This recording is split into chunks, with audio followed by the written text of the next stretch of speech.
নবীর মাথার ভিতরে বিদ্ধ লোহাটা বারবার হাত দিয়ে ধরেন, আর কিভাবে এটাকে বের করবেন চিন্তায় তিনি পেরেশান হয়ে যাচ্ছেন। যদি হাত দিয়ে টান মারেন নবীজির কষ্টের তীব্রতা বেড়ে যাবে বলে তিনি দাঁতটা লাগায় দিলেন, আস্তে টান মারলেন না, এত জোরে টান মারলেন চিন্তা করলেন না নিজের দাঁতের কথার কোনো চিন্তা তার মাথায় নাই। এমন জোরে টান মারলেন এক টানে সেই লোহা বের হয়ে আসলো, কিন্তু ওবায়দার দুটো দাঁত সামনে থেকে ভেঙে পড়ে গেল। নবীজি বলছেন, ওবায়দা রে তোর দাঁত তো ভাঙলো, তোর মুখ থেকে রক্ত বের হলো রে, এত কষ্ট করলি কেন? ওবায়দা বলে, হুজুর দাঁত কেন, কলিজাও ছিঁড়ে দেব, আপনার জন্য কোনো কষ্ট নাই।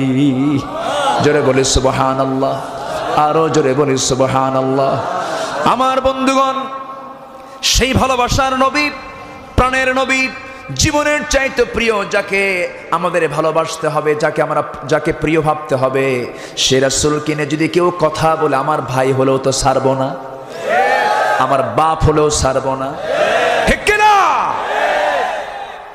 আমার ভাইয়েরা, সাদ ইবনে আবি ওয়াক্কাস রাদিয়াল্লাহু তাআলা আনহু নতুন ইসলাম কবুল করেছেন।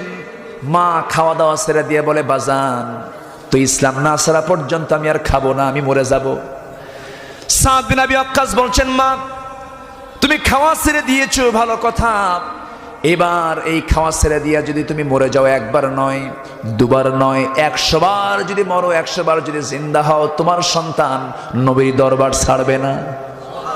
একটু আসতে বলেন সুবহানাল্লাহ, আরো জোরে বলুন সুবহানাল্লাহ। নবীর সঙ্গে কি কারো তুলনা হয়? আসতে বলবেন না তুলনা হয়।